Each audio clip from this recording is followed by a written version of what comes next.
လူသိမ့်မသွားကြတဲ့မြို့နဲ့အနီးဆုံးတောင်ကိုကျွန်တော်တို့တက်မှာဖြစ်ပါတယ်ဒီပေါ်မှာကျွန်တော်အဲ့ဒီကနေတက်ရမှာကျွန်တော်ဟိုဘက်အစုံဆောင်ကိုသွားမယ်ဗျာโอ้โอ้โอ้โอ้โอ้ oh my god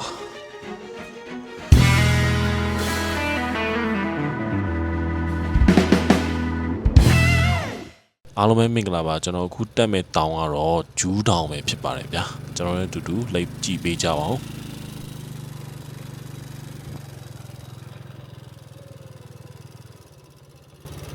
ဒါကတော့ဒီမှာတော့ရှုံဘွက်တွေဗျာကျွန်တော်တို့ဆန်ကင်ကတော့ဒီမှာထားခဲ့မှရမှာဩဒါကြီးကလမ်းရတော့တော်ချောမှာဗျာ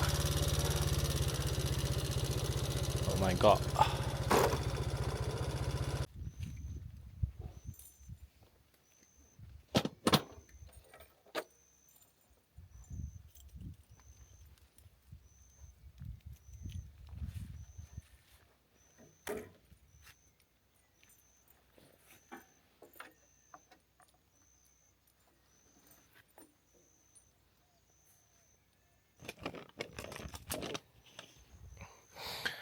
ကျွန်တော်ဒီအပေါ်ကနေပြီးတော့ဆင်းလာပေါ့လမ်းတော့တော်တော်ချော်တယ်ဗျဒီနေ့ကတော့ရာဒီဥတုကတော့လုံးဝတာရတယ်လုံးဝဒီနေ့ကတော်တော်မိုက်တယ်စဘာခင်းနဲ့နောက်ခံတောင်တန်းနဲ့ရှယ်ပဲကျွန်တော်ဒီတောင်တက်မှာပါဂျူးတောင်ကဲရာဒီဥတုကတော့ကောင်းတယ်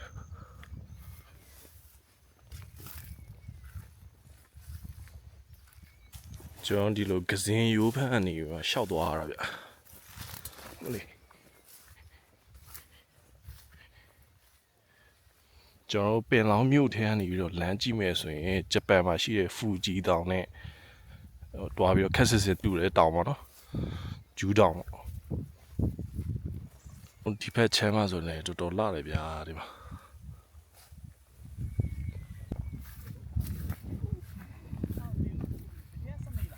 ဟုတ်တယ်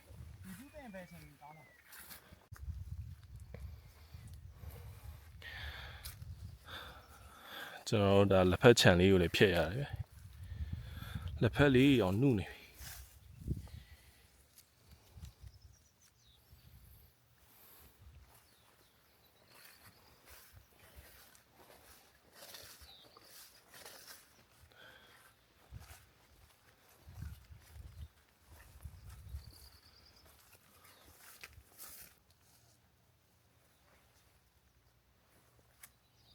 ဒါတော့လက်ဖက်ရဲ့အပွင့်ပေါ့နော်လက်ဖက်ပွင့်ရတော့ပုံစံတော့ဂန်းကိုပွင့်နေတူတယ်ဗျလက်ဖက်စိတ်ခင်းနေပါတော်တော်လာတယ်ဗျာဟိုကတော့ရေအေးတောင်လို့ခေါ်တယ်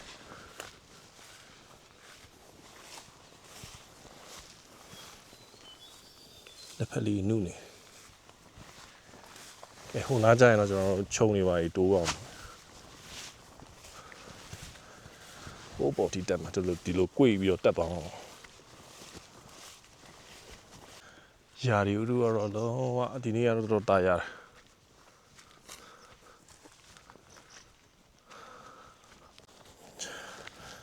ကျွန်တော်ဒီကနေပြီးတော့ခြုံတိုးအောင်အိုးဒါကြီးကခြုံတော့တိုးဝင်ရဟုတ်တယ်ဒီမှာလမ်းလေးလူတူအရောက်နေတဲ့ပင်လောင်မျိုးကဂျူးတောင်ဟုတ်တယ်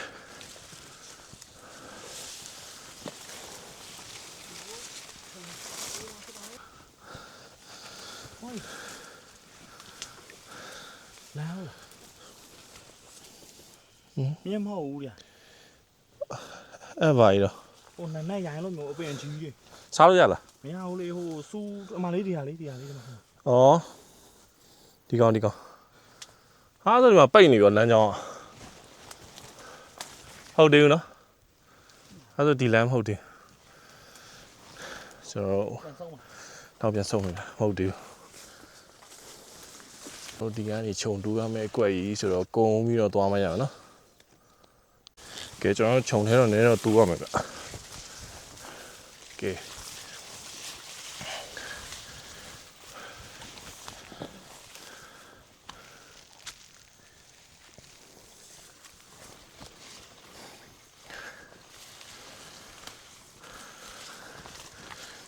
ဒီလမ်းအရာတွေကိုကျွန်တော်လိတ်သွားမယ်ဗျာ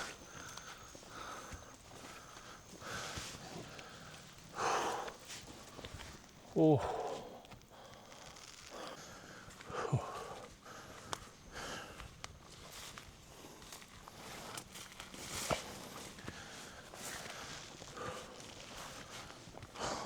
ချော်မယ်တတိထားတော့တတိတော့ထား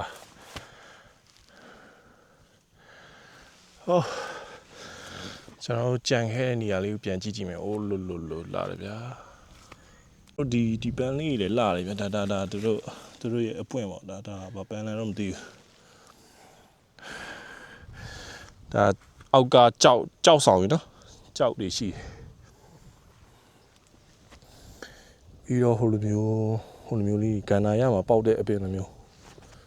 အားလေးရှိမယ်ဒါလည်းအပွင့်မှာနော်ဒါတော့ဘာလဲတော့မသိဘူးပြီးတော့အခုမြင်နေရတဲ့ဒီပန်းအယုံလေးကတော်တော်လှတယ်အပွင့်ရင်တော့ကောင်း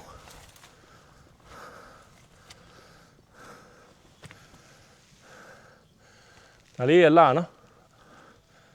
အပွင့်ရင်တော့မိုက်ကျွန်တော်ဒီပေါ်တက်သွားအောင်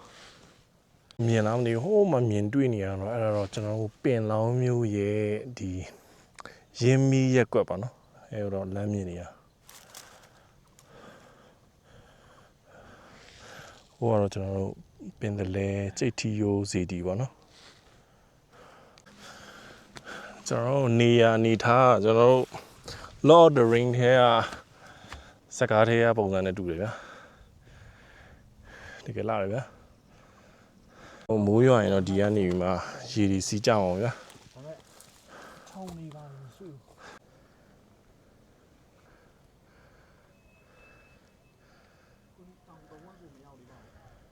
ချွေးတွေစီးကြတယ်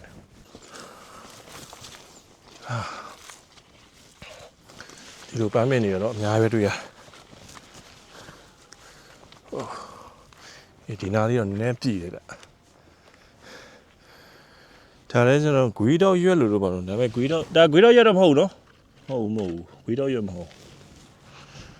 သူတို့ကြောက်တောင်နေတော့မှပွင့်တယ်ဗျ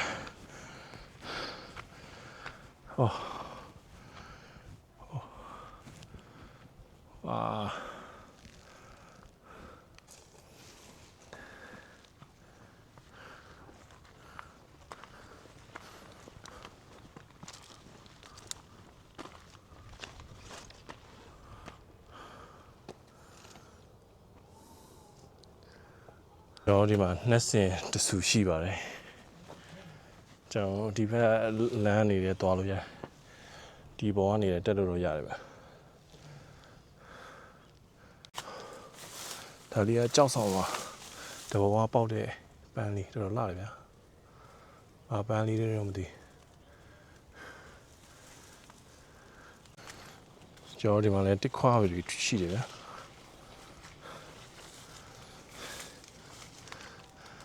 ကျွန်တော်တစ်ခွတွေပါဘယ်လိုပွင့်လာမလဲတော့ကျွန်တော်လည်းမသိဘူးဗျ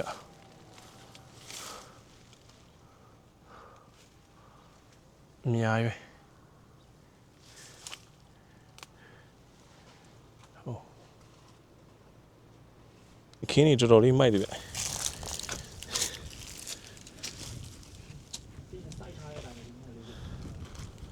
ကျွန်တော်တို့ဒါနောက်တစ်ဆင့်တက်ပြီးရောက်ပါပြီဒီပေါ်မှာကျွန်တော်တို့ဇေဒီလေးတွေ့နေရပြီပေါ့နော်โอ้ပေါ်မှာဒီပေါ်မှာကျွန်တော်အဲ့နေရာလေးကိုတက်ရမှာဒါဒီနေရာလေးကတော့နည်းနည်းတော့မှတ်တယ်ဗျဒီချာလေးတော့တက်ရအောင်ကဲကျွန်တော်တက်ကြမယ်ဗျ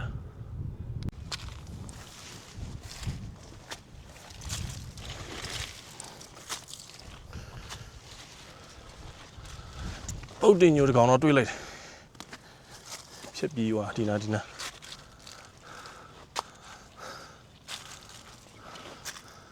ရောက်သွားကျွန်တော်ခုဆိုရင်တော့ဂျူးတောင်ရဲ့ဇီဒီကိုရောက်ပြီကျွန်တော်ဒီတောင်မရောက်တာတော်တော်ကြာသွားပြီဗျ2019လောက်ကကျွန်တော်သတင်းကြွတော့ပေါ်တိုင်းနဲ့တက်ကြအောင်နော်အဲတော့နဲ့ခုနဲ့ဗာလေ ကွာချားသွားလဲဆိုတာကျွန်တော်ပတ်ကြည့်ကြည့်မယ်ဗျာမောတော့မောတယ်ဟို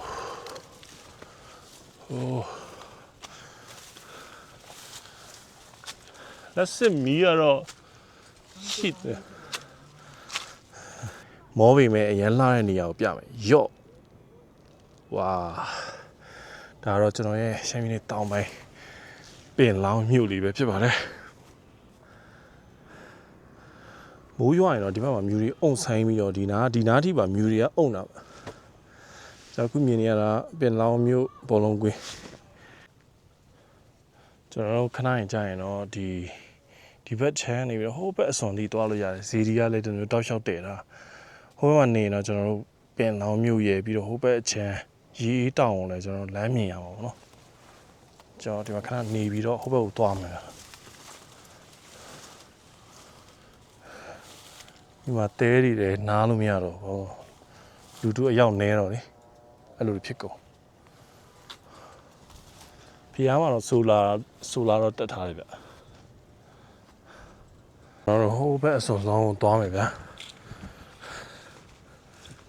ခြုံလေးရတော့ထူ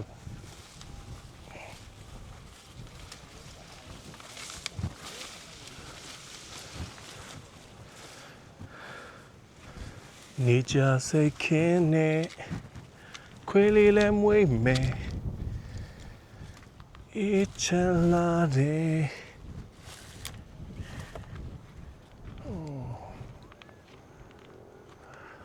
ဝါ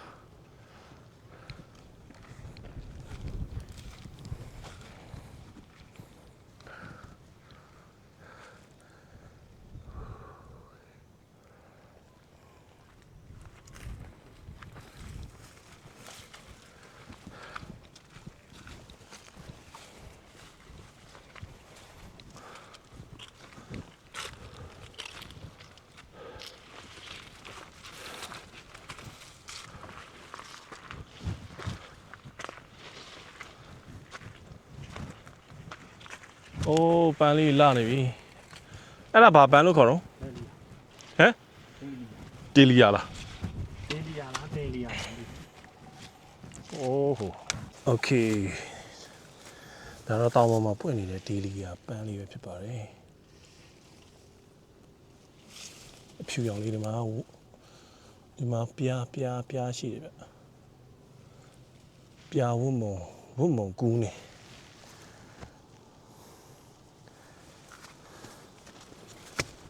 ပြည့်စိတ်ကြိတ်လာတယ်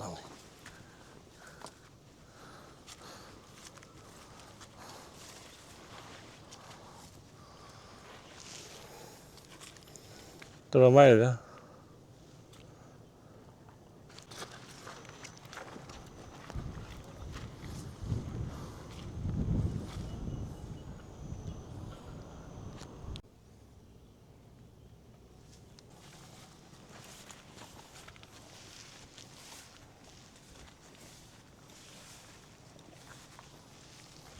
ဒါဒီနားအောင်လည်းတော့တက်ရမှာ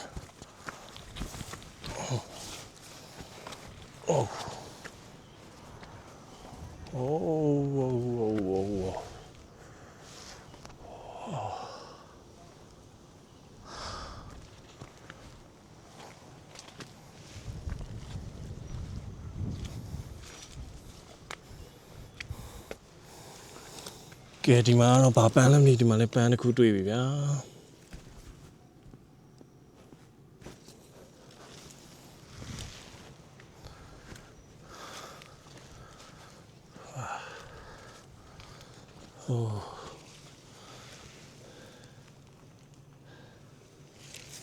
ဒါကျွန်တော်တို့အစောဟိုဘက်ဇီဒီကနေပြီးတစ်ဖက်ကိုကူးလာတာပေါ့နော်ဒီဘက်ရင်ကြည့်တယ်တော်တော်လာတယ်ဗျ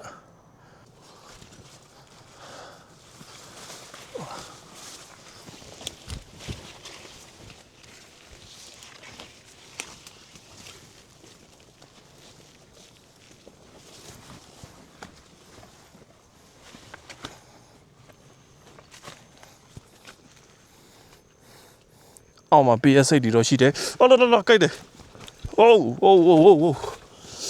Oh my god.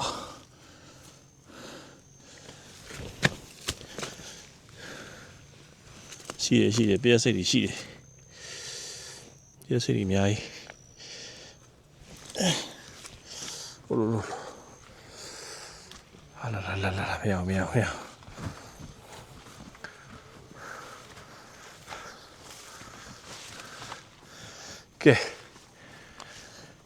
ကဲနောက်ဆုံးစီဒီအစုပင်လောင်းမျိုးနဲ့အနီးဆုံးမြင်ရတဲ့စီဒီကျွန်တော်ဒီတဝက်ယူကိုကြည့်ရမှာဗျာ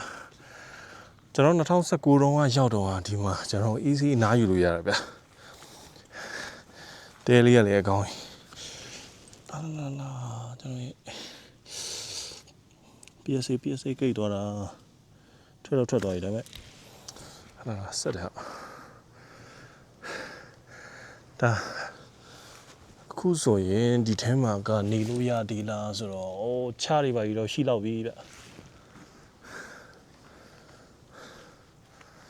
ဟို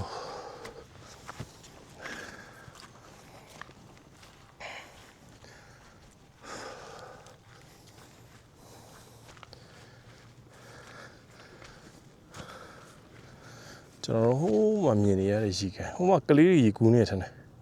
လူကြီးတွေကကလေးလာမနေအဲ့ဒါတောင်ပေါ်မှာရှိတဲ့ရေကန်ပေါ့ကျွန်တော်ပင်လောင်းမျိုးရဲ့တောင်ပေါ်မှာရှိတဲ့ရေကန်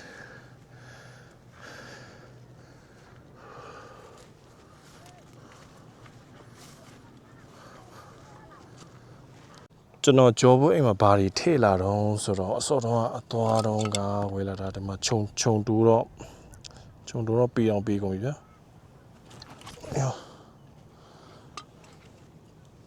စပွန်ဆာမဟုတ်ပါဘူးเนาะစပွန်ဆာပေးချင်ရပါတယ်တခြား brand ပြီးတော့ရေတက်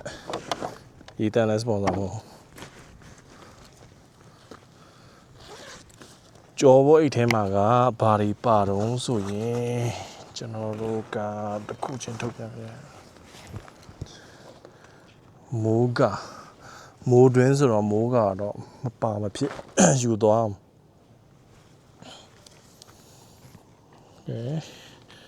ပြီးတော့ကျွန်တော်ကင်မရာပါတယ်ဗျာကင်မရာဓာတ်ပုံလေးနည်းနည်းရိုက်ပါဗျာကျွန်တော်ကင်မရာ Fuji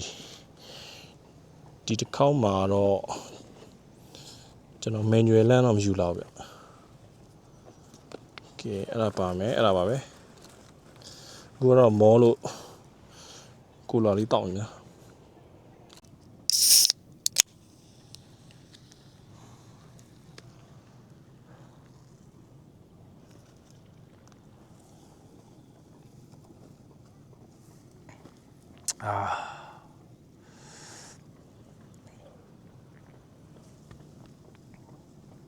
မိုက်တယ်ဗျာ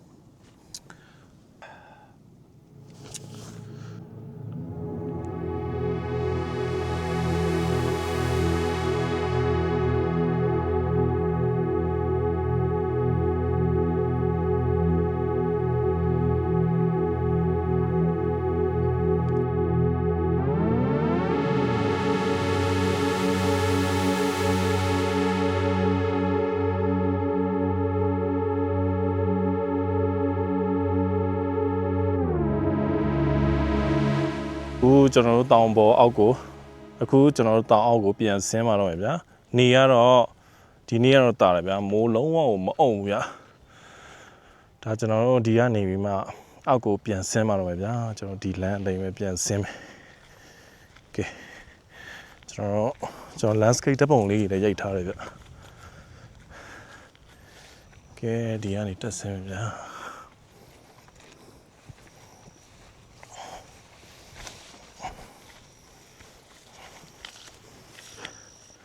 ဒီပန်းအဝလေးတွေလှတယ်ဗျကျွန်တော်အစောတုန်းကကြိုက်သွားတာဒီနမ PSA တွေရှိတယ်ဗျအဲ့ဒါလေးရောသတိထားမှရမယ်အဲ့ကောင် PSA တွေကအနီမဟုတ်ဘူးခါချင်မဟုတ်ဘဲနဲ့ဒီကောင်တွေကအနက်တွေ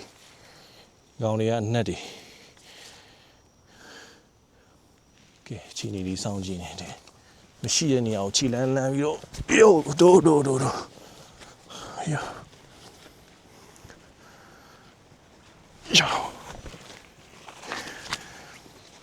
ကဲဒီဗီဒီယိုကိုကြည့်ရှုပြီးတော့ like and subscribe လည်းလုပ်ကြပေးပါဦးနော်ကျွန်တော်တို့မျိုး travel နဲ့ပတ်သက်ဗီဒီယိုတွေ ရိုးရာနဲ့ပတ်သက်တဲ့ဗီဒီယိုလေးတွေလည်းပုံမှန်တင်ဆက်သွားပေးဖို့ရှိတယ်ဗောနော်ကျွန်တော် subscribe လေးတော့လုပ်ပေးကြပါဦးပြည်လုံးချမ်းသာဇေဒီရဲ့ဒီဇေဒီကတော့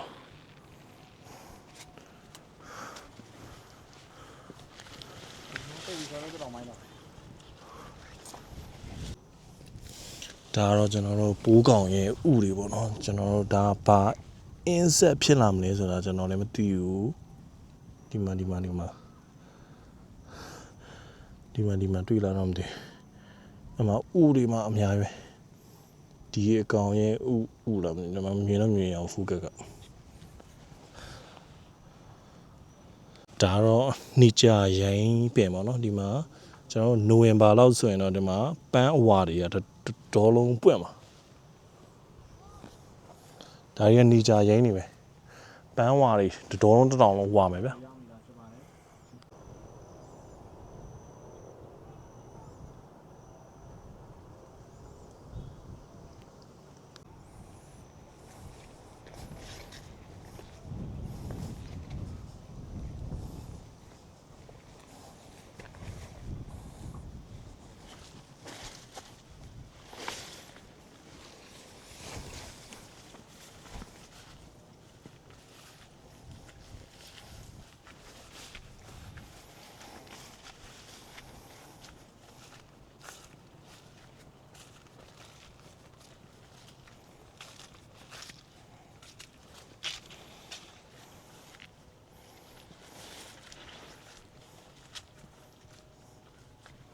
ကဲကျွန်တော်တို့တောင်းအောက်ကိုပြန်ဆင်းတော့မယ်ဗျာဗီဒီယိုတော့ဒီမှာပဲဆုံးသက်လိုက်တော့မယ်နော်အားလုံးပဲကျွန်တော်တို့ကြည့်ရှုပေးတဲ့အတွက်